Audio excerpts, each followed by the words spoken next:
que ele vive de matar bebês? O investidor mais temido do mundo. Esse cara é praticamente um terrorista financeiro. Paul Singer. Paul Singer! Paul Singer.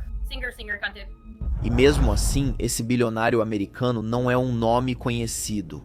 Você talvez nunca tenha ouvido falar de Paul Singer, o que já diz muito por si só. Mas em Washington, ele é famoso como uma estrela do rock. Ele tem muito poder porque é um multibilionário que influencia outros bilionários. Ele é o líder do grupo. É ele quem diz a eles onde gastar o dinheiro.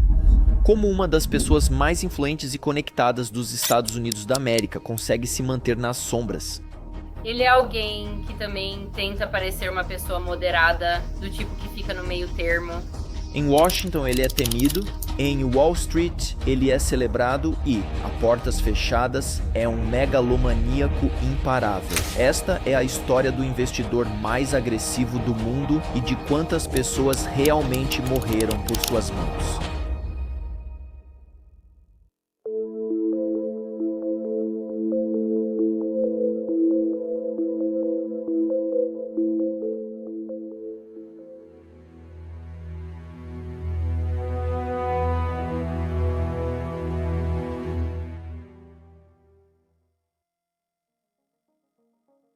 Para fornecer insights exclusivos sobre a história insana de Paul Singer, entrevistamos Greg Palast, um homem que vem acompanhando o bilionário nova-iorquino há décadas. E se você vai cobrir crimes corporativos, vai acabar esbarrando em Paul Singer, que entendeu que os melhores crimes são aqueles que você torna legais. Ele é um homem bastante brilhante, não vou tirar isso dele, mas que maneira terrível de usar sua inteligência. Meu nome é Greg Palast, sou repórter investigativo, como você pode ver pelo meu chapéu, estilo detetive à moda antiga. Eu costumava ser detetive e venho reportando para a British Broadcasting Corporation Television, para o jornal The Guardian da Inglaterra e nos Estados Unidos, para as revistas The Nation e Rolling Stone.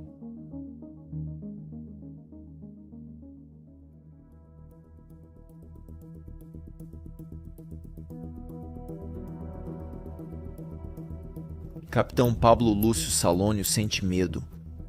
Ele está preso em seu próprio navio, não por inimigos, não por guerra, mas por uma ordem judicial na África Ocidental.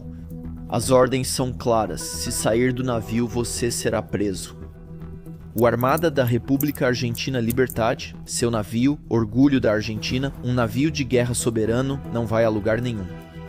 Ele foi apreendido em Gana. Exatamente. E vamos tentar revisar quem é Paul Singer, porque ele não é um personagem novo nessa questão. Mas espera aí, Gana. Que problema Gana poderia ter com a Argentina? Eles não compartilham fronteiras, não têm história em comum. Nenhum dos dois é uma superpotência. Mas não é o tribunal ganês que está tomando as decisões. Na verdade, o tribunal é apenas a superfície. A pressão real vem de bolsos mais fundos. A papelada indica as Ilhas Cayman. Um fundo de hedge está puxando as cordas. Por trás disso, um bilionário de Nova York com uma memória longa e um alcance ainda maior. O capitão Pablo Lúcio Salônio está preso ao navio por causa de um homem. Paul Singer. Esta história não é sobre Gana ou Argentina. É sobre um homem que trata nações soberanas como clientes inadimplentes. Um homem obcecado em recuperar o que acha que é seu, porque no mundo dele, dinheiro não é influência, é poder.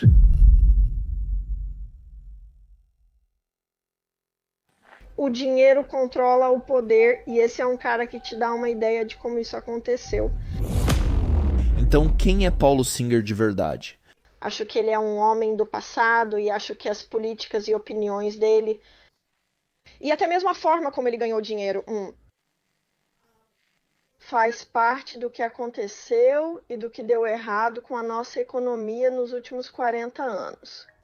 Paul Singer nasce em uma família judia em Teaneck, Nova Jersey, em 1944. Seu pai é dono de uma farmácia local, sua mãe fica em casa. Os Singer não eram incrivelmente ricos, mas também não passavam necessidade.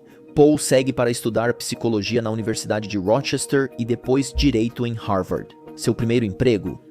advogado de habitação na Donaldson, Lufkin e Jane Hatch, um banco de investimentos de médio porte. Não é glamouroso, mas paga as contas? Ele passa o tempo em processos imobiliários mundanos. Mas então ele percebe algo. Formado como advogado, ele fica fascinado por falências e pela arte da guerra jurídica. Ele percebe que o sistema judiciário é um campo de batalha perfeito para manipular essas situações de falência e ganhar muito dinheiro com isso. Singer passa a enxergar esses casos não como teorias ou relatos de recuperação, mas como oportunidades. O tribunal não é apenas onde as disputas terminam, é onde fortunas são feitas se você entende como inclinar o sistema. É aqui que começa. As raízes de uma filosofia financeira que não vai apenas deixá-lo rico, vai fazê-lo temido, porque para congelar o navio de guerra de uma marinha soberana do outro lado do mundo, você precisa de mais do que capital, você precisa de guerra jurídica de precisão, você precisa de um manual jurídico que a maioria dos governos não consegue igualar. Ele é realmente um homem brilhante. Não vou tirar isso dele, mas que maneira terrível de usar sua inteligência. Ao longo dos anos, Singer desenvolve uma série de táticas agressivas. Ele não luta apenas nos tribunais. Ele caça nas sombras. E até envia investigadores particulares para a vida pessoal de seus oponentes. Elliot realmente tem um histórico de usar investigadores particulares. Boatos sugerem que empresas como a Elliott Management contratam ex-agentes da CIA e do Mossad para cavar sujeira em fontes públicas, e às vezes nem tão públicas assim, preparando dossiês de chantagem que lembram adversários de que seus assuntos privados podem ser expostos a qualquer momento.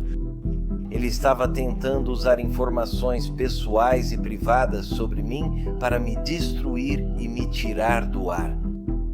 Voltaremos a essa parte da história em breve, ela merece seu próprio momento. Por enquanto, saiba disso. Algumas estratégias de Singer eram tão agressivas que foram proibidas. O Reino Unido baniu totalmente uma de suas principais táticas. Só na década de 1990 que a obsessão legal de Singer e seu apetite por escalada se transformam em outra coisa. Um cerco financeiro como o mundo nunca viu.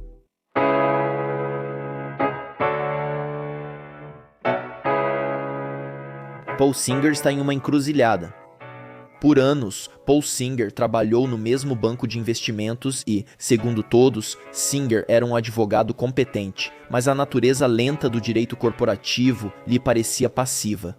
Os negócios acontecem ou fracassam independentemente de quanto esforço ele dedica aos contratos. Singer quer mais do que um emprego de escritório de advocacia oferece. Em 1977, Paul Singer se afasta do direito e lança algo próprio. Um pequeno fundo hedge criado a partir de um escritório no quarto com $1.300.000 reunidos entre amigos e familiares. É o suficiente para fazer o que muitos nem imaginam: administrar o dinheiro dos outros antes de enriquecer. Ele dá ao fundo o nome de seu nome do meio, Elliot. Ainda não significa muito, mas logo vai significar. Fundos de hedge não servem para todos. Eles são fundos privados para os ricos, criados para assumir riscos de forma imprudente e buscar retornos massivos, e operam com menos regras. É o velho oeste financeiro.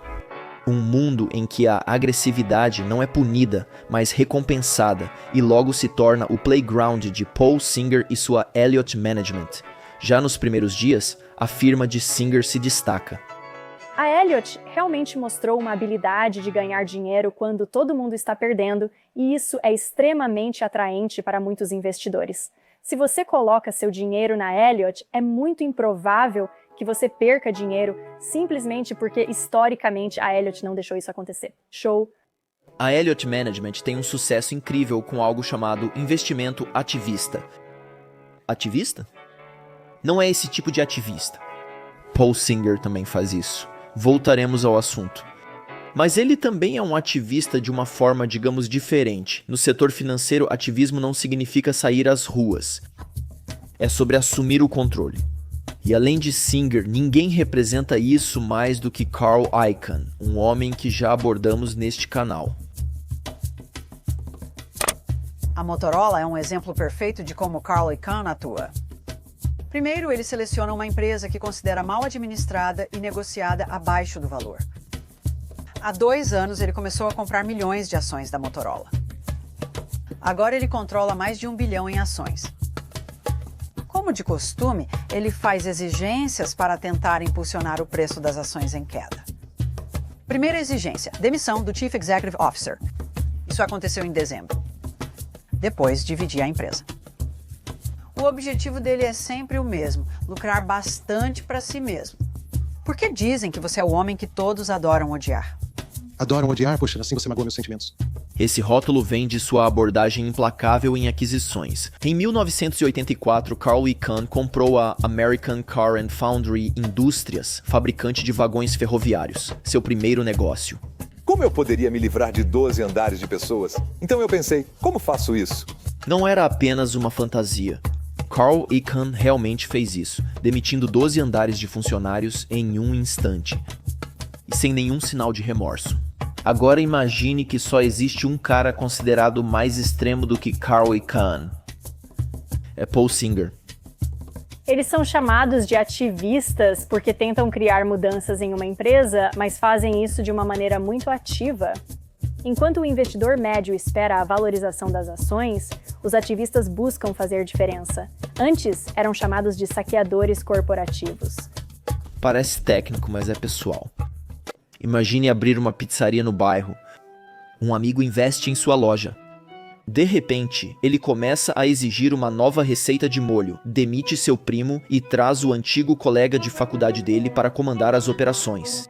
Tudo isso porque ele detém 20% do seu negócio. Isso é investimento ativista? No mundo real não se trata de pizza. No mundo real, trata-se de empresas bilionárias e Paul Singer vai um passo além. Ele é o perigo. Paul Singer não costuma bater na porta. Ele arromba a porta. Ele não só pressiona os CEOs, mas também entra direto na sala de reuniões. Elliott exige assentos no conselho, veta fusões, força mudanças de estratégia, tudo isso sem nunca comandar oficialmente a empresa. Isso é controle furtivo. O poder de direcionar decisões sem ostentar o título. Para comandar um negócio sem construir um, normalmente tudo se resume ao exemplo da pizzaria. Compre outra. Expanda. Transforme em uma padaria, depois demita os milhares que faziam a massa à mão. Existe uma maldade profunda e indiferente neles. Eles simplesmente não se importam com o que acontece com os outros. E eles farão qualquer coisa para ganhar dinheiro, não importa quem viva ou morra. E a Elliott Management do Paulo Singer é a melhor nisso. A Elliott é considerada provavelmente a maior. Na verdade, eles são definitivamente considerados os maiores e mais temidos entre os investidores ativistas. Ninguém é maior do que eles. Ninguém é mais ativo. Eles são o investidor ativista mais ativo. Elliott atua globalmente, levando seu ativismo à Europa e Ásia. Ninguém realmente ampliou sua estratégia, sabe? Ampliou a estratégia ativista tão bem quanto a Elliott. Nenhuma empresa está a salvo da Elliott. E isso é extremamente intimidador para as empresas. Quando a Elliott mira em uma empresa, geralmente ela vence, mesmo sem conseguir causa caos. Quase ninguém tenta nos enfrentar. Quase ninguém. Paul Singer fará de tudo para conseguir o que quer. E se isso envolver destruir uma cidade americana inteira ou enfrentar operários à beira da morte, então que assim seja.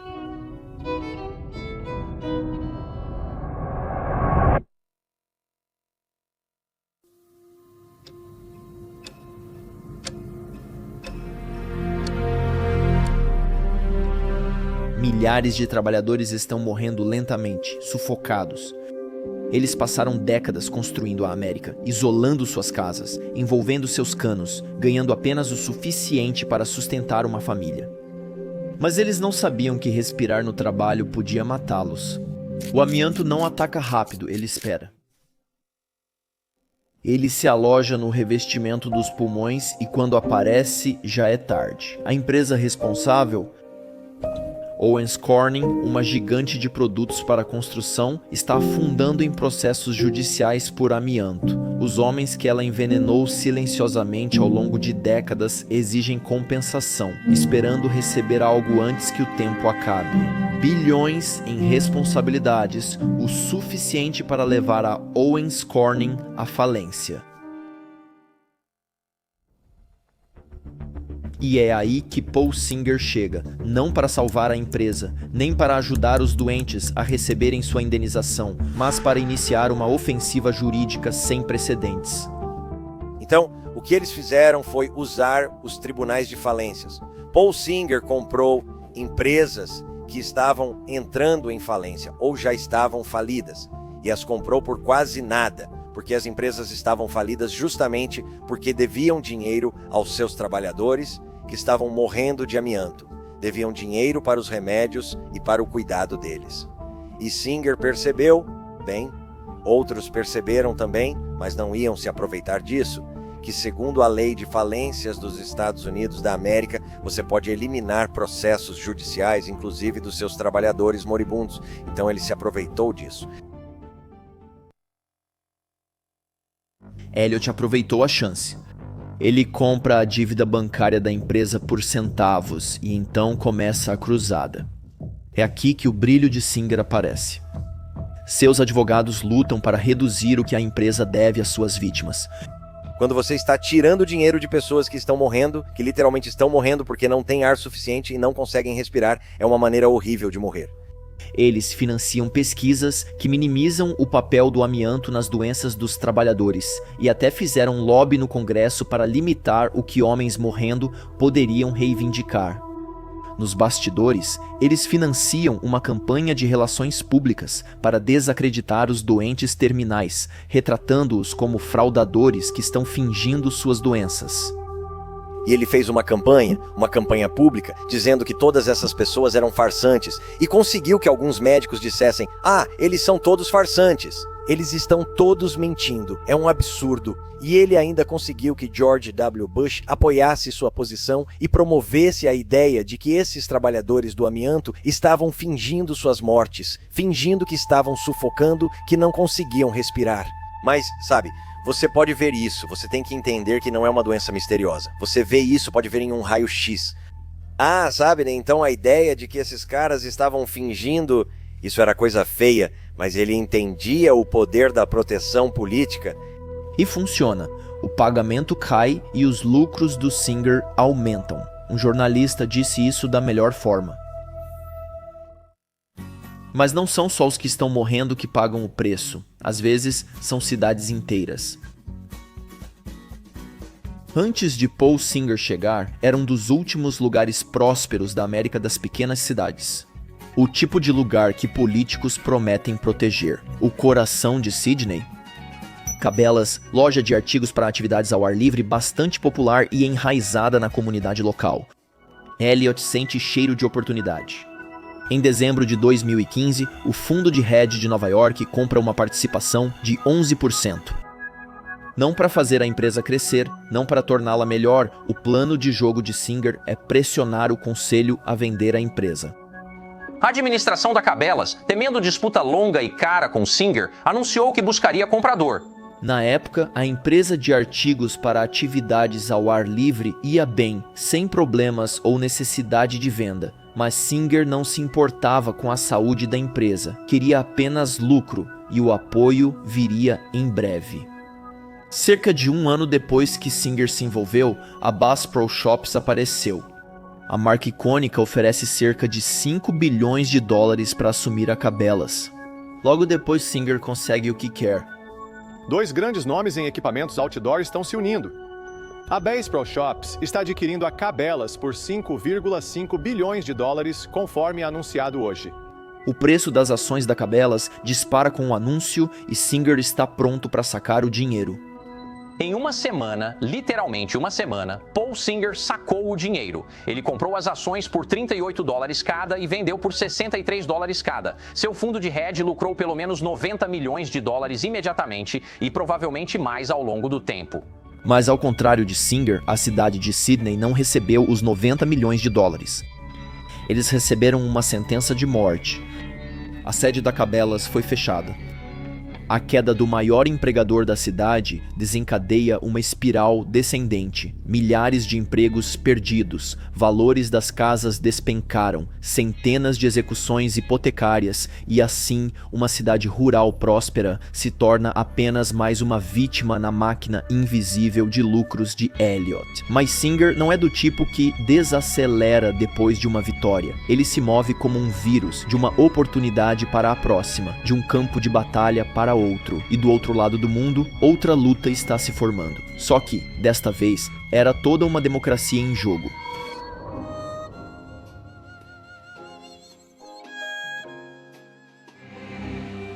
Protestos em massa ocorrem na Coreia do Sul. A investigação de suborno agora inclui a presidente. A fusão da Samsung está no centro da polêmica. Junho de 2015, uma nação começa a se fragmentar. O que aconteceu? E o que Paul Singer tem a ver com isso? Para entender, você precisa começar dentro da dinastia mais poderosa da Coreia do Sul, a Samsung. Os Lee, família que controla a Samsung, buscam reforçar seu domínio. Eles propõem fundir duas empresas da Samsung, Cheil Industries e Samsung C&T. Mas tem um porém. Os termos da fusão são feitos para favorecer a família. Os acionistas minoritários são atropelados, mas alguém está de olho. Elliott Management está entre os acionistas. E como você já sabe, Singer não é do tipo que é atropelado, ele é o atropelador. Ele percebe o desequilíbrio e faz sua jogada. Embora seu fundo detenha apenas 7% da Samsung C&T, eles lançam um ataque total para bloquear a fusão. Estamos falando de processos judiciais. Publicando cartas abertas, mobilizando investidores globais para impedir o acordo. Isso não é apenas uma revolta de acionistas, é uma invasão estrangeira. Pelo menos é assim que a Samsung retrata. E a Samsung revida. Eles publicam uma charge online, Paul Singer como um abutre agarrando a bandeira do país. A essa altura, a votação dos acionistas se torna um espetáculo nacional. Agora, o fundo de hedge americano Elliott Associates, que é o terceiro maior acionista da Samsung C&T, está pressionando muito para bloquear a fusão proposta pela empresa. Elliott afirma que os termos da fusão são totalmente injustos. Mas Singer não recua.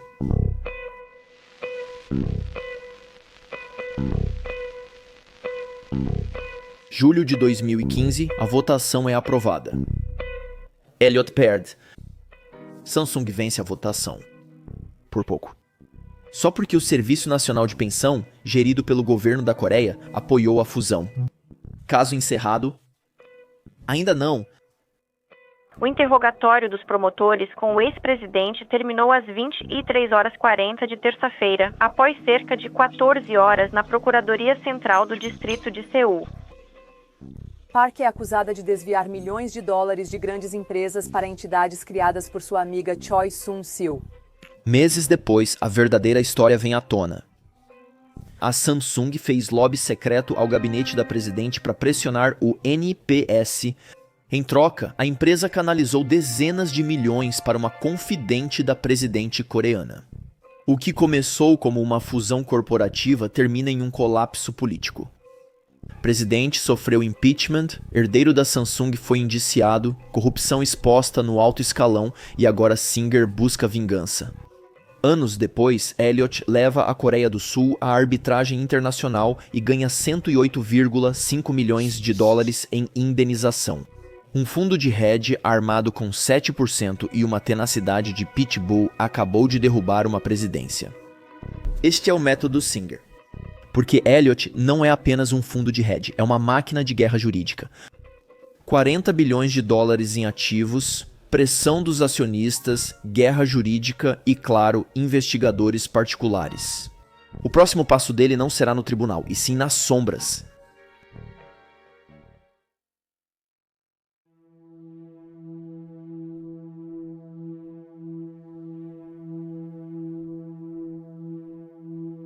Imagine que você é um Chief Executive Officer.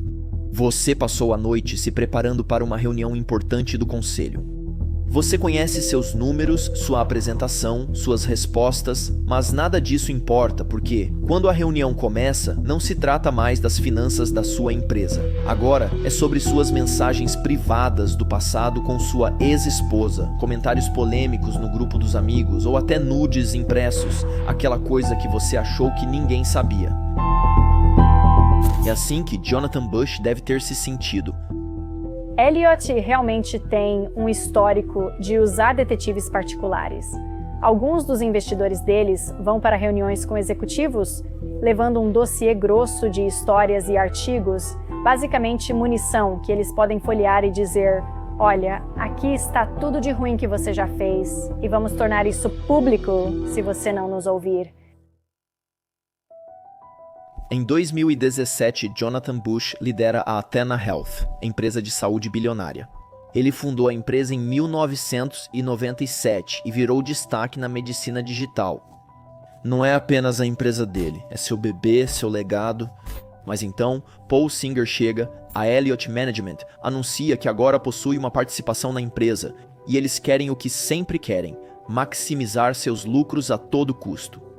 Para fazer isso, a Elliott Management quer separar o pai do bebê. Querem que Bush venda a Athena Health para uma empresa de private equity e a pressão começa de imediato. Mas Bush resiste. Como fundador da empresa, ele não quer que ninguém dite o que ele deve fazer com a própria companhia. Então, de repente, ele é obrigado a ouvir. O passado dele está alcançando-o. A revelação desta semana de que o Chief Executive Officer da Athena Health atacou sua ex-esposa durante o divórcio há 14 anos levantou questões sobre como a empresa está lidando com esse incidente.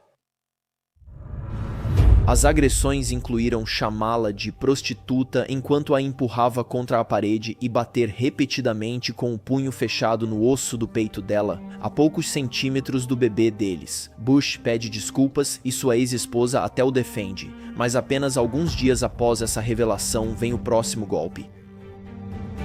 O jornal britânico Daily Mail publica outra matéria sobre ele. Chief Executive Officer da Athena Health e primo de George W. Bush é filmado falando sobre atitudes impróprias com uma funcionária. Tudo aconteceu de uma vez, como se alguém estivesse esperando com o dedo no gatilho. Também há perguntas óbvias sobre de onde veio essa informação e como ela foi vazada, se é que podemos chamar assim. O repórter não está dizendo o que todo mundo em Wall Street está pensando, e Bush sabe exatamente de onde vem o ataque. Ah, você acha que foi atacada pessoalmente? Sim, eu acho que fui. Quer dizer, sim, eu descobri. Eu nem sabia o que era o London Daily Mail, também não sabia quem era o Elliot.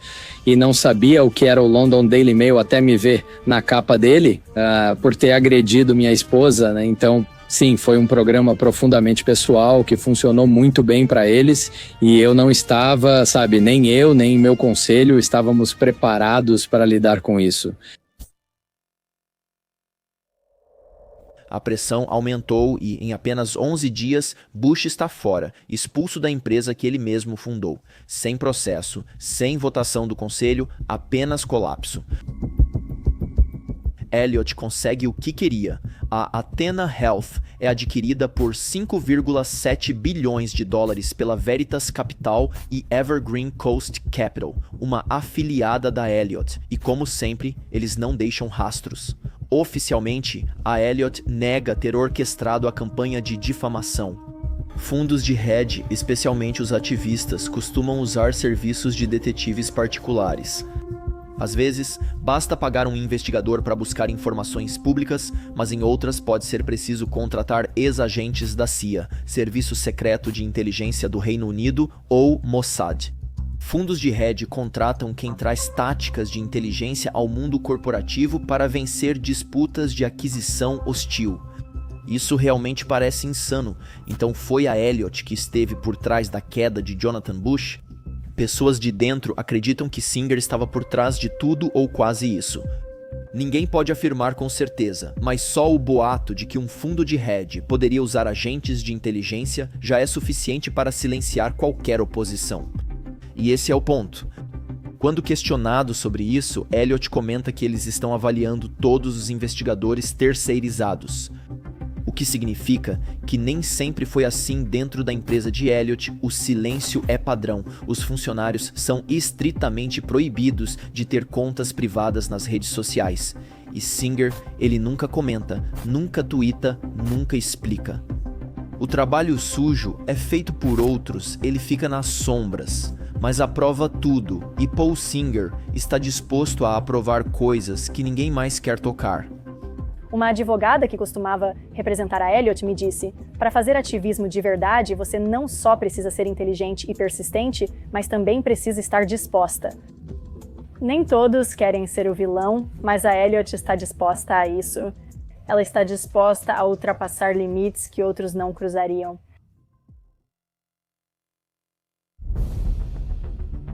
Parte do que torna o Singer tão eficaz não é só o seu apetite por pressão, mas também o seu domínio das regras. Ele entende a lei de falências como fuzileiros navais entendem explosivos. Cada brecha, cada estratégia de protocolo, cada tribunal onde a demora se transforma em vantagem, ele já mapeou tudo. Seja enfrentando operários de fábricas doentes, derrubando CEOs ou supostamente usando ex-espiões em um drama corporativo, tudo isso vem do mesmo conjunto de habilidades. E em países como o Reino Unido, algumas das táticas deles são totalmente ilegais. Para uma pessoa comum, isso é horrível. Para megalomaníacos psicopatas, é simplesmente inspirador. Mas nada disso foi o que fez Paul Singer realmente ficar famoso como uma estrela do rock em Washington e Wall Street. Lembra daquele navio de guerra do começo? O capitão que não queria sair? Essa história está apenas começando e Paul Singer está prestes a revelar toda a sua estratégia para o mundo. Porque quando os países entram em colapso, quando seus líderes estão desesperados, quando seu povo clama por ajuda, exatamente é nesse momento que Paul Singer ataca com uma tenacidade sem precedentes. Não com tanques ou ameaças, mas com reivindicações, processos e apreensões. Todo o seu arsenal para pressionar os tribunais a decidirem a seu favor. Foi isso que o deixou rico e é isso que o tornou o investidor mais poderoso e, sem dúvida, o mais odiado do mundo. Acho que este é um bom exemplo de tenacidade, pois foi uma luta insana. Acho que ninguém jamais viu algo assim. O confronto financeiro mais insano do mundo está para começar.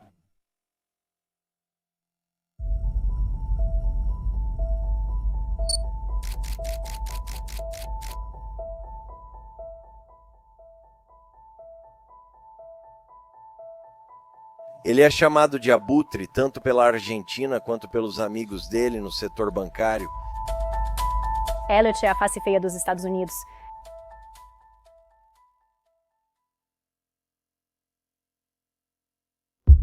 Eles o chamam de abutre, mas o que isso significa de fato? Ele é chamado de abutre, acho que porque fui eu quem o nomeou assim. E por que Paulo Singer é o rei de todos eles? Enquanto a lenda dos investimentos Buffett lia balanços ou o magnata imobiliário Sam Zell analisava listas de propriedades, Singer não espera pela ação certa, nem pelo imóvel certo, mas pelo colapso certo. Ele não vence os mercados, ele constrói armadilhas legais e espera que nações inteiras caiam nelas. Ou, como um especialista coloca, sua abordagem é a perversão da lei internacional em ação. Enquanto os governos correm para alimentar seu povo, Singer os processa nos tribunais, porque o verdadeiro segredo de Paulo Singer não é o que ele comprou, mas no que ele transformou o sistema legal, uma máquina de imprimir dinheiro. E não se engane, ele não apenas usou a máquina, ele a construiu. Em breve, vamos explicar como ele fez isso. Antes, vejamos a estratégia que lhe deu o título de Senhor dos Abutres. Os países precisam pegar dinheiro emprestado para sobreviver, assim como, sabe? Você tem que... Bem, criança não pega dinheiro emprestado de verdade, mas seus pais pegam dinheiro emprestado para comprar uma casa. E se eles tiverem problemas, então alguém pode aparecer e assumir essa dívida a um custo muito baixo e forçar eles a pagar quando realmente não podem. Os países pegam dinheiro emprestado como as famílias fazem financiamentos imobiliários. É assim que constroem hospitais, estabilizam economias ou mantêm as luzes acesas, mas às vezes algo dá errado. Um colapso financeiro, uma crise política, uma recessão global. Esses países dão calote em bilhões em dívidas. Mas as nações não podem declarar falência, como as pessoas podem nos Estados Unidos e em outros países onde você entra em falência e suas dívidas são reorganizadas. Então, geralmente, é um sistema informal. E é aí que os abutres descem. A maioria dos credores negocia, aceita receber menos, sabendo que uma nação em dificuldades não pode pagar tudo. Mas Paul Singer não aceita acordo.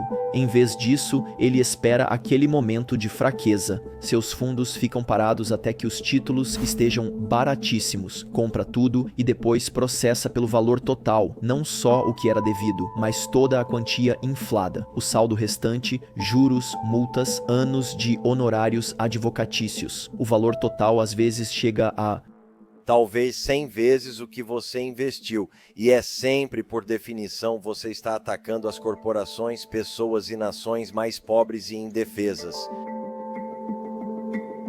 É como comprar uma casa retomada por $50 mil e processar a família desesperada por $200 mil e sair vitorioso. Parece injusto, mas o detalhe é que os tribunais dos Estados Unidos da América permitem isso. Uma estratégia implacável baseada em advogados de elite, dinheiro sem fim e nenhuma consciência.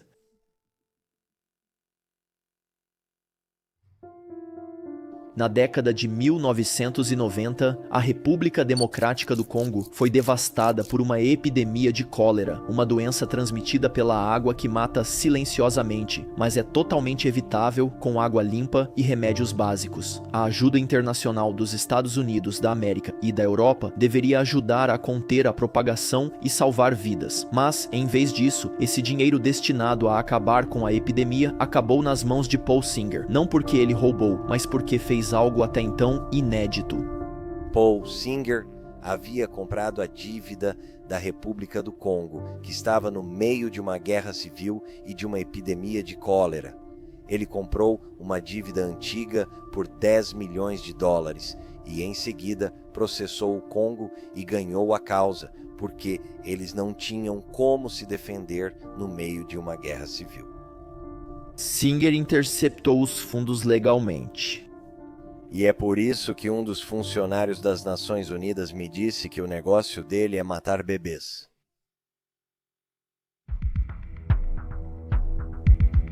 Antes de virar o Sr. Abutre, Paul Singer era só mais um gestor de hedge funds em Nova York. Em 1996, tudo mudou quando viu uma oportunidade no Peru. Então, depois do seu golpe com o amianto, Singer contratou um advogado que disse: olha, o Peru estava em sérios problemas financeiros algumas décadas atrás, e eles vão encontrar esses títulos antigos, alguns dos quais estavam guardados em um cofre de banco há 20 anos. O país está em dificuldades financeiras, sua dívida está sendo negociada por centavos, então a Elliott Management compra uma parte e faz o que quase ninguém tinha feito antes. Processa uma nação soberana em um tribunal dos Estados Unidos da América e vence. Esse único caso cria um precedente. A imunidade soberana, antes escudo dos governos, agora apresenta brechas. Fundo de hedge leva a nação à justiça e ganha milhões. Ele é como um agente de recuperação, como chamamos nos Estados Unidos da América, sabe? Quando você não paga as prestações do carro, aparece um cara do nada, pega seu carro e devolve para o banco. Ele atua como agente de recuperação internacional. A Wall Street observa e aprende. Singer agora usa o sistema jurídico americano como nova arma, e o mundo reconhece isso por um novo nome. O termo fundo abutre entra no vocabulário criado pelos próprios insiders, uma referência àqueles que lucram com carcaças, circulando até o colapso e depois avançando para se banquetear. O que ele faz é aproveitar-se dos fracos, por isso ele é um abutre. Ele observa nações morrerem, então ataca e lucra com isso. É assim que ele opera. Ele tem feito isso repetidamente por anos, e isso o tornou um multibilionário.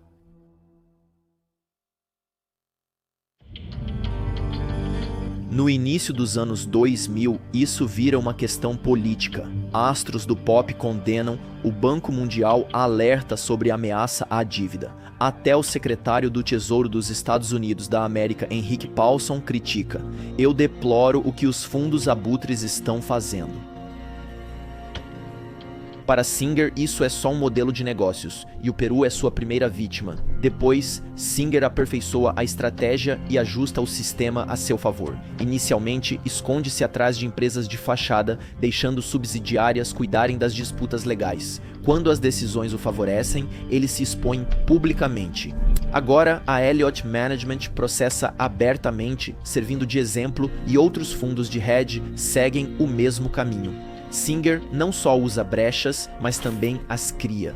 Então as ações de Singer foram, em certo momento, ilegais. Isso se chama, é uma antiga lei inglesa chamada Champerty. Você não pode comprar uma empresa ou comprar títulos de um país com a intenção de processar. Você não compra para processar, isso era contra a lei. Mesmo assim, Paul Singer não se importa com leis britânicas antigas. Mas ele conseguiu mudar as leis no estado de Nova York, onde ele está baseado. Ele conseguiu mudá-las para que o que era ilegal. E eu conversei com advogados de grandes escritórios de advocacia que tentaram pará-lo em nome desses governos vítimas, e eles tentaram apresentar acusações contra Singer e seus operadores. Sob essa regra de Champerty. Mas Singer não é novato e sabe lidar com a oposição. Mas foi Singer quem teve uma influência política tremenda e conseguiu basicamente reverter a lei, e isso o deixou como o único abutre, o único pássaro, o único predador por um tempo, até que infelizmente foi imitado por outros aspirantes a bilionários.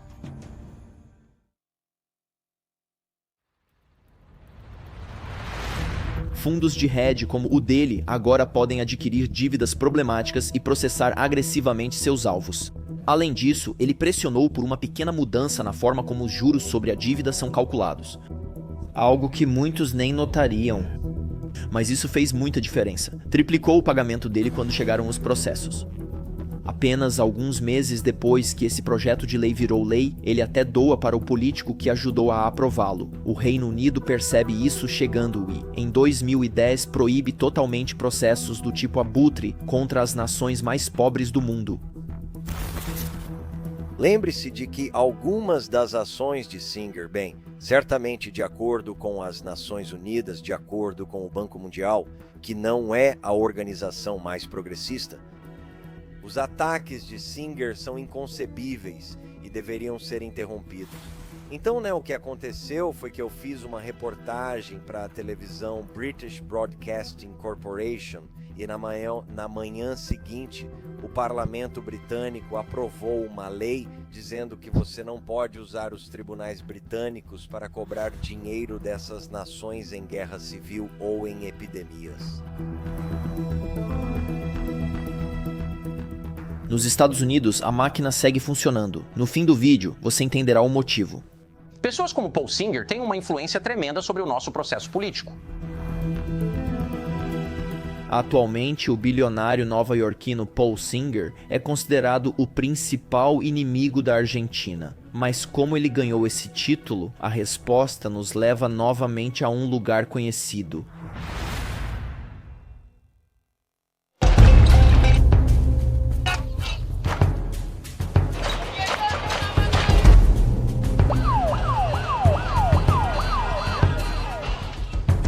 Em 2001, a Argentina quebrou, apesar de ter sido uma das nações mais ricas décadas antes.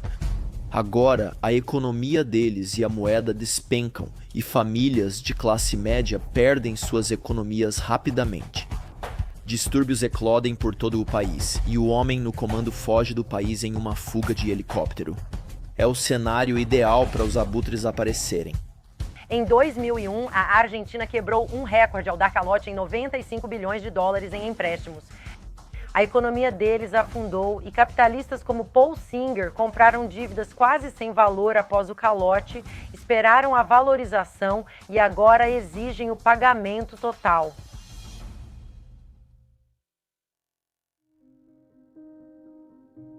Esse é o maior calote soberano da história. A maioria dos credores da Argentina, fundos de pensão, bancos, investidores privados, aceitou a dura realidade. Eles concordaram em reestruturar, tendo prejuízos de até 70% só para manter o país de pé. Mas não Paul Singer. A Argentina deu calote e seu povo está na pobreza. Você precisa entender, na Argentina as pessoas comiam lixo e estavam arrasadas. Mas Paul Singer estava só começando. Enquanto a Argentina pede clemência, o fundo de hedge de Singer Elliott Management atua através da empresa de fachada NML Capital. Eles compram títulos inadimplentes do país, dívidas quase sem valor. E Singer comprou uma dívida antiga da nação argentina por apenas 50 milhões de dólares. Singer não quer só uma parte, ele quer tudo. Ele então virou e processou a nação da Argentina por 4 bilhões e meio de dólares. O que começa aqui vai além de uma disputa de dívida. É o início da caçada financeira mais agressiva já vista. Nos anos seguintes, Paul Singer transforma litígios em guerra com empresas de fachada e advogados de elite. Seu fundo de hedge processa globalmente, perseguindo qualquer ativo argentino valioso. Ele tentou capturar as reservas do Banco Central, alguns dos ativos dos fundos de pensão. Ele também, mirou nos locais de lançamento da SpaceX, tudo na tentativa de ser pago de volta. Nenhuma medida está fora dos limites. O mais famoso foi em 2012, quando ele tentou apreender alguns navios de guerra argentinos que estavam lá para um treinamento em Gana. Em 2012, advogados de Singer acharam uma cláusula nos antigos contratos de títulos da Argentina, pari passu. Eles argumentam que, se a Argentina pagar os 93% dos detentores que aceitaram desconto, não pode ignorar os 7% restantes, incluindo Singer. A Argentina só pode pagar se também pagar a ele. Ele fez isso por meio do que o governo argentino e o Tesouro dos Estados Unidos da América chamam de extorsão. Ele afirma: se não me pagar, vou impedir que pegue empréstimos e sufocar sua nação até a morte. A decisão coloca a Argentina em uma situação de aperto, e Singer é quem está pressionando. Os críticos chamam isso de chantagem econômica. Ele é basicamente um pirata corsário. Para Singer, a história é mais simples. Eles argumentam que a Argentina teve anos para dialogar, mas se recusou. Eles nunca fizeram proposta nem conversaram conosco. Foram um exemplo de teimosia, arrogância e superioridade. Até o Fundo Monetário Internacional e economistas renomados já soaram um alarme. Alertam que atender Singer pode prejudicar futuras reestruturações de dívida globalmente. Eles insistem em não negociar com Singer. No fim de 2012, Paul Singer fez o que nenhum fundo de hedge ousou. Ele não só processou, mas também encurralou o país. E o pior ainda está por vir.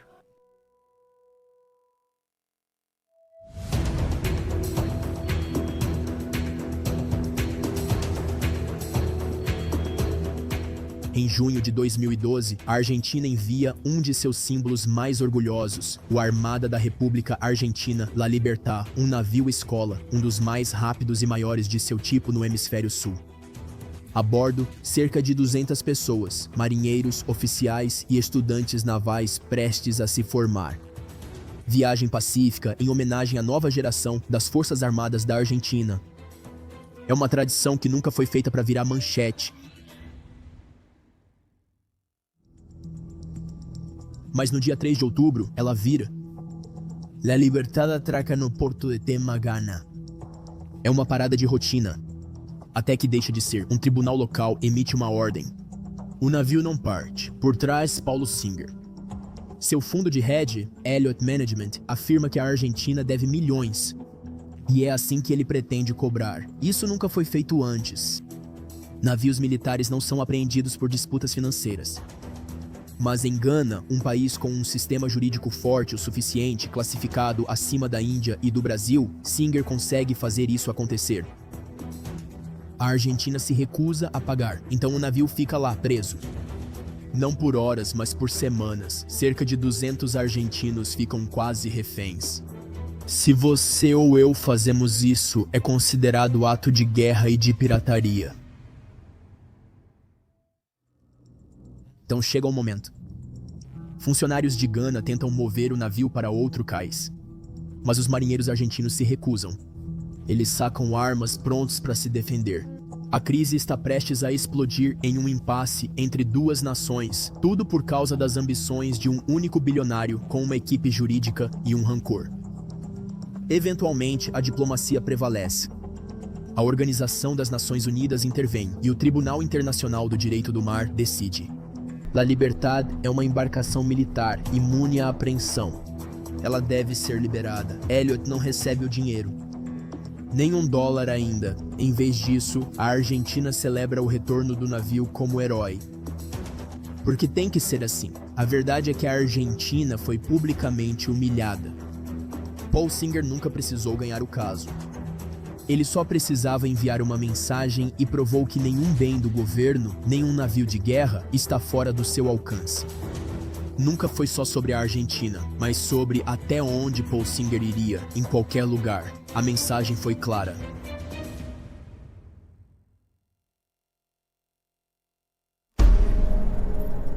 Após o impasse do navio de guerra, a Argentina se posiciona. Ela se recusa a ceder a Paul Singer, se recusa a fazer um acordo, se recusa a pagar, e por essa escolha o país é completamente excluído dos mercados globais. Devido às vitórias legais de Paul Singer, a Argentina não consegue empréstimos de instituições relevantes. A partir de 2012, para se manter à tona, o governo começa a imprimir dinheiro e muito. No começo, parece uma solução alternativa, mas aí a inflação dispara. Os preços dobram. Em 2015, a Argentina tem uma das piores taxas de inflação do planeta, perdendo apenas para a Venezuela. Enquanto famílias de classe média perdem suas economias e fábricas demitem, assistentes sociais relatam algo ainda mais sombrio. Nos bairros mais pobres, as taxas de suicídio estão aumentando, de forma silenciosa, mas constante.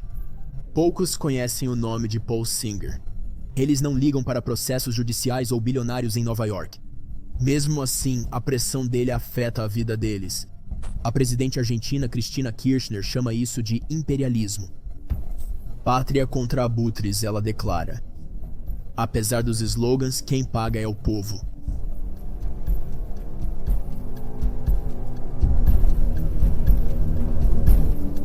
Bem, a Argentina chegou a um acordo para pagar fundos de hedge dos Estados Unidos da América que tentaram, por 14 anos, lucrar com a crise econômica do país. Fundos de hedge compraram a dívida da Argentina a preços baixos após a crise e depois exigiram pagamento total. A ex-presidente argentina Cristina Fernández de Kirchner recusou-se a pagar as empresas, chamando-as de fundos abutres. Sob o novo presidente de direita, Maurício Macri, a Argentina aceitou pagar 4,65 bilhões de dólares a 4 fundos de hedge, incluindo a Elliott Management de Paul Singer. Em 2015, o impasse já não é mais sustentável. Um novo presidente é eleito, Maurício Macri, um candidato apoiado por Paul Singer. Sua promessa é simples: arrumar o país e reintegrá-lo ao mundo. E no início de 2016, a Argentina concorda em pagar. O acordo total é de 4,65 bilhões de dólares. Paul Singer, impressionantes dólares americanos, 2,4 bilhões. O investimento inicial dele, pouco acima de 100 milhões de dólares. O retorno, quase 20 vezes esse valor, e isso antes dos juros. Com a dívida quitada, a Argentina retorna aos mercados internacionais. Wall Street comemora, o crédito retorna, e Paul Singer. Ele completou a cruzada financeira mais agressiva da história moderna e saiu com o resgate mais rico que o mundo dos fundos de hedge já viu. Enquanto o mundo via a batalha, algo mais importante ocorria discretamente nos Estados Unidos da América, pois onde Singer aparece, o padrão se repete. Se ele não acredita que um líder deva ocupar o cargo, direta ou indiretamente, já mostrou capacidade de derrubar líderes corporativos e chefes de Estado. E ele está longe de ser o único investidor capaz de fazer isso. Ele é um cara que pode mudar o equilíbrio. Segundo Paul Singer, suas táticas têm um lado nobre. Críticos consideraram imoral Singer atacar um país fraco. Após o calote de 2001, metade da população vivia na pobreza. Mas Singer via de outra forma. Ele colocou a culpa nos funcionários corruptos. Ele faz com que jornalistas e organizações de direitos humanos ataquem os líderes dessas nações como corruptos. Aliás, muitas vezes ele acerta ao dizer que eles são corruptos. Se são nações corruptas, o povo delas é a vítima, não bilionários como Paul Singer. Paul Singer não é a vítima deles. Mas ele usa isso. É um truque brilhante de dizer que essas nações são corruptas. Então você não pode defender o fato de elas se recusarem a pagar suas dívidas. E, de novo, ele finge que está fazendo um grande favor ao mundo, dizendo, estou expondo a corrupção, então me dê o dinheiro que eles roubaram. Sabe, pode não fazer sentido para mim e para você, mas tem sido uma linha muito eficaz. Ele defende abertamente a transparência no governo, ao menos no exterior. Nos Estados Unidos, as operações políticas dele não são nada transparentes. Quase invisível ao público, ele se tornou uma das figuras mais influentes da política americana. Paul Singer virou o maior doador do Partido Republicano em Nova York. O último capítulo dessa história não é sobre a Argentina. É sobre os Estados Unidos. O membro do gabinete do governo Obama, responsável pelo resgate da indústria automobilística, afirmou que as ações de Singer foram extorsão ao governo dos Estados Unidos da América. É difícil extorquir o governo americano, mas Singer conseguiu.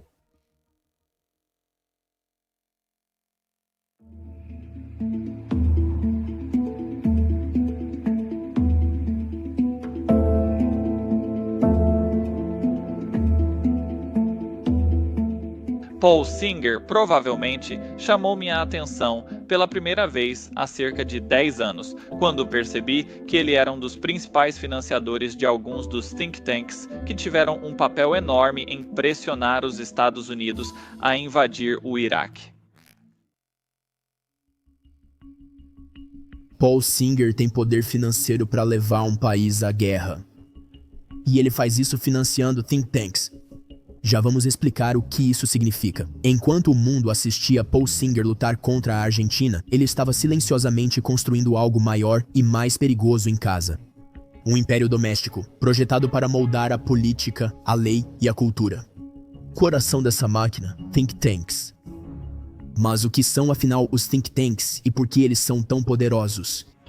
Think tanks são como fábricas de ideias políticas. Eles não concorrem a cargos públicos. Eles não fazem comícios.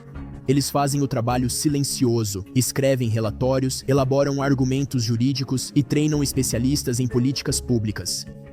Eles criam as ideias e depois as colocam nas mãos de políticos, juízes e da mídia. E é aí que Singer se posicionou, bem no centro da teia política, para fazer lobby pelo que ele acredita ser certo. Ele se interessa por outro aspecto, às vezes marginal, do Partido Republicano, que é promover uma política externa muito agressiva, o tipo de política externa contra a qual, francamente, Donald Trump basicamente fez campanha, e que levou à invasão do Iraque. Singer não só fez doações, mas também assumiu a presidência do Manhattan Institute, um think tank conservador que defende ideias pró-corporação, linha dura contra o crime e anti-regulação. Seus relatórios impactam decisões judiciais. Seus estudiosos depõem no Congresso e seus artigos de opinião influenciam as notícias. Ele é o principal financiador, se não fundador, do Instituto Manhattan, que impactou fortemente a lei americana nos tribunais e no Congresso.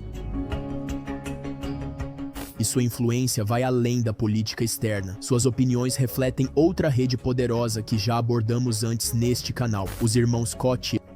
Os dois usam a mesma fórmula, impostos baixos e menos regras.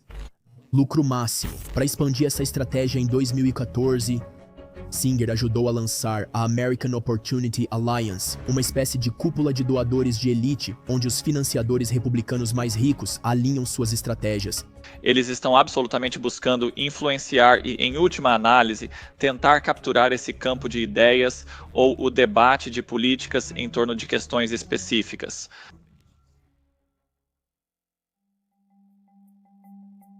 Mas vai muito além disso. É sobre financiar certos políticos e os especialistas que os aconselham. Quando você começa a tirar as camadas disso, percebe que essas organizações compartilham muitos dos mesmos financiadores e esses financiadores financiam muitos dos mesmos políticos. Esses financiadores controlam os especialistas que orientam os políticos e os próprios políticos, todos financiados por eles. E agora você criou um ciclo de retroalimentação fechado bastante eficaz.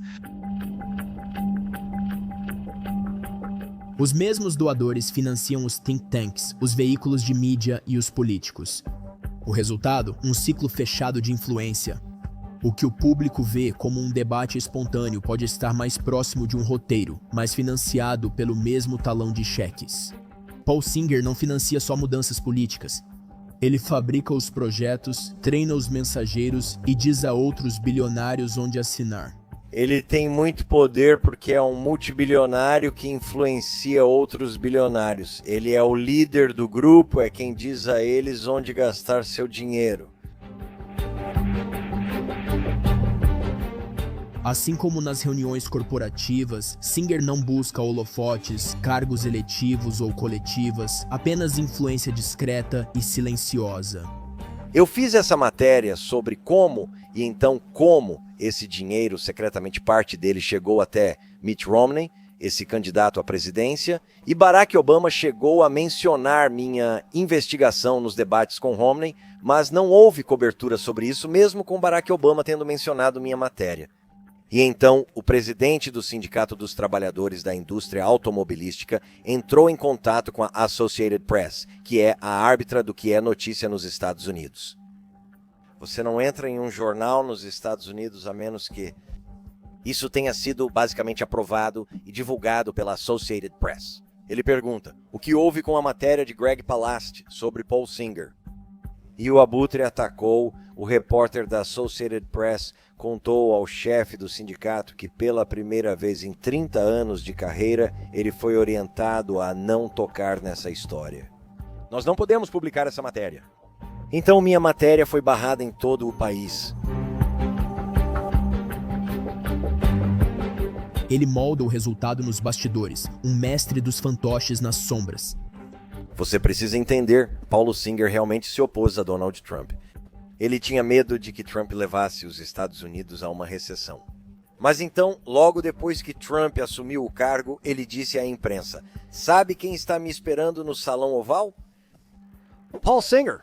E então Trump, que é talvez o homem mais egocêntrico e autocentrado do planeta, ficou impressionado que Paul Singer fosse vê-lo. Então imagine isso. O presidente ficou tipo, sabe quem vai me visitar? Parecia que uma estrela de cinema vinha vê-lo. Então isso só mostra o quão poderoso esse cara é quando os presidentes dizem, uau, Paul Singer vai falar comigo.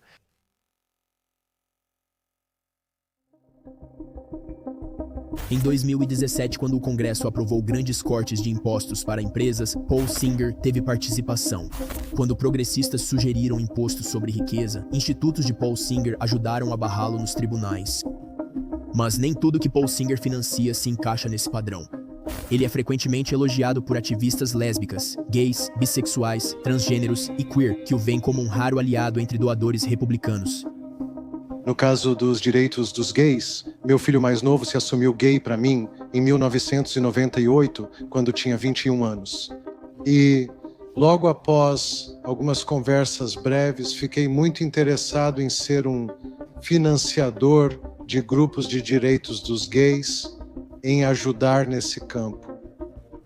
O auge disso foi um projeto muito estratégico e bem executado, que foi uma parceria com o governador de Nova York, conosco e nossos amigos democratas, para tornar o casamento gay legal em Nova York, o que exigiu a ajuda de senadores estaduais republicanos, e nós estávamos envolvidos nisso. Ele também apoiou os esforços republicanos para elevar as mulheres em cargos de liderança. Uns dizem ser genuíno, outros veem como estratégia. Ele é alguém que também tenta se mostrar como uma pessoa mais moderada, do tipo que fica no meio termo. Ele conduz campanhas de relações públicas sobre direitos lésbicas, gays, bissexuais, transgêneros, queer, intersexuais e assexuais e o avanço das mulheres no Partido Republicano. O que não está em debate é a sua invisibilidade. Quando você é uma ativista disposta a ir tão longe quanto Elliot, você não vive em uma casa de vidro. Você não permite que as pessoas te procurem. Acho que é por isso que ele não quer que você saiba quem é. E sim, quero dizer, quando você é tão poderosa e quando usa seu dinheiro de maneiras que são controversas e que talvez muitas pessoas não concordariam, você vai manter, sabe, um perfil um pouco mais discreto. Acho que provavelmente há muito mais que a gente não sabe. Ele é muito bom em manter as histórias fora dos holofotes, em enterrar as histórias. Aqui está o que sabemos. Paul Singer usou estratégias jurídicas para destruir empresas, alavancagem financeira para pressionar nações e suas redes para influenciar a democracia americana. Paul Singer foi flagrado dando férias gratuitas no Alasca, uma viagem cara com jatos e aviões particulares para um dos juízes da Suprema Corte dos Estados Unidos da América, Samuel Alito. Então esse cara basicamente estava fazendo isso, e isso é absolutamente antiético, se não ilegal. Ele construiu uma reputação vencendo de forma agressiva e para os investidores, seus retornos excepcionalmente altos são tudo o que importa. Acho que ele nem se importa de ser chamado de pirata ou de abutre, porque isso atrai outros investidores que acham que ele faria coisas que eles não fariam, mas não se importam em receber o dinheiro. Quando a Elliot abre para novos clientes, os ultra-ricos aparecem em massa e as vagas são preenchidas em questão de 1 hora. Eles não veem detetives particulares perseguindo CEOs. Eles não veem as aposentadorias destruídas, nem as demissões em massa. Ou talvez vejam exatamente isso e pensem, tanto faz, Singer vai proteger meu capital. É assim que Singer quer ser lembrado.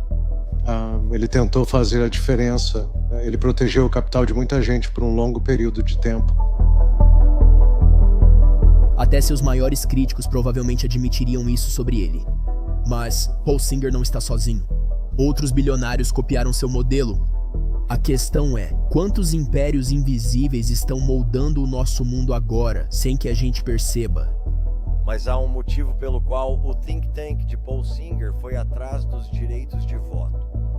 Porque eles sabem que essa é a última defesa que a América tem contra predadores como ele, o nosso voto.